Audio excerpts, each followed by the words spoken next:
Welcome to my video! For today's video ay magbabasa tayo ng mga message ng aking mga colleagues sa dati kong work.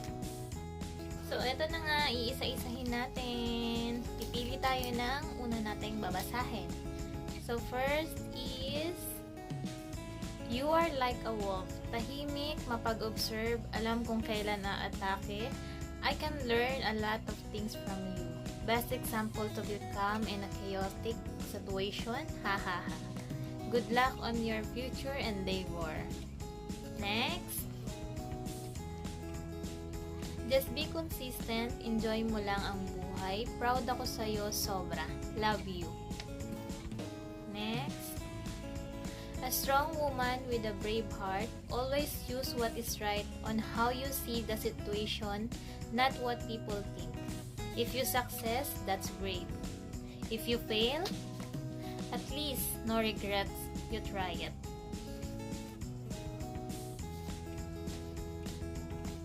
Matupad mo sana lahat ng gusto mo at lagi kang magdasal at magpatawad.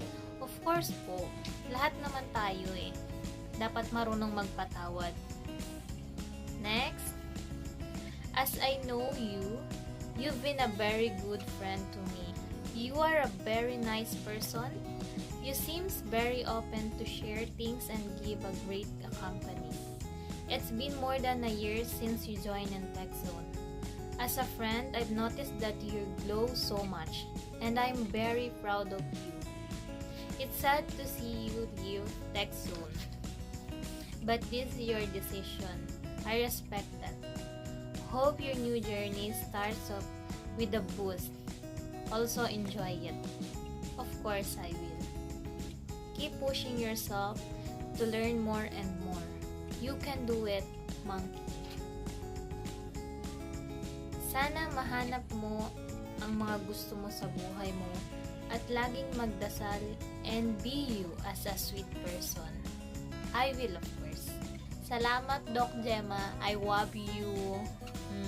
The way you talk to the people, the respect you show to others, your nature, your attitude makes you beautiful and special. Keep it up. All the best for your new journey. Be happy always. God bless you. Thank you. Ingat ka sa bago mong work. Pag malaki na sahod mo, pautangin mo ko ha. Ha ha ha. Good luck sa new journey. Chika pa din tayo sa sunod, galingan mo dun. I love you. Next. Wala siyang name. Ang sabi niya dito is, I love you, you are a very sweet soul. This one, ang haba. Ang haba niya. Whatever you're on your downtime, always think of your answer to my question. Difficult people, different story, different mindset, different impact. Always choose to take your negative thoughts into a positive. Mistake and failure doesn't mean going against your way. It's actually a lesson that helps you to be a better version of you every day. We are all in progress. And so you do. Keep on learning and avoid getting distracted to whatever that's stopping you from reading your goals. Slow process is always a sure win. Just focus, be certain. Life is a maze. Be clever in choosing your route. Good luck on your next journey. Avoid being short-temper. I will. Time nating nag-usap about serious matter, nakagaanan na agad kita ng loob. That's how I felt to person if totoo siya sa akin. Kaya I open my book to you and share my story. Di ka mahirap pakisamahan sa mga taong naging totoo lang din. Keep it up. Always pray and don't forget we have Jesus in our lives. And second to the last, good luck sa bagong kabanata ng iyong kapalaran. Lagi kang mag-iingat at alagaan ng sarili. Wish ko sa'yo makamit mo ang lahat ng iyong mithiin sa buhay kasama ng gabay ni Lord.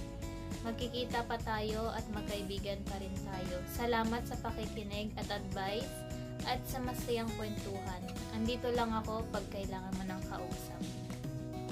Sa tuwing nag-uusap tayo ng mga bagay-bagay, lagi akong nag-enjoy at the same time may natututunan sa'yo.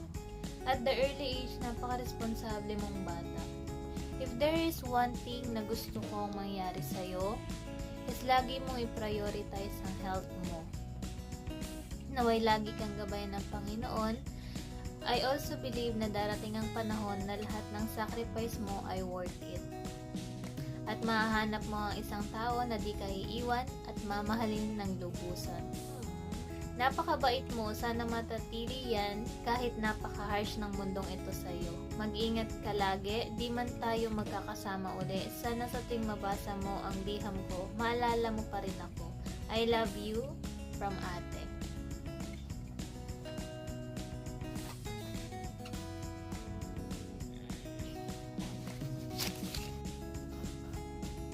So, thank you guys for watching. See you on my next video. For the next video nga pala ay kasagot naman tayo ng mga question and answer portion for the next video.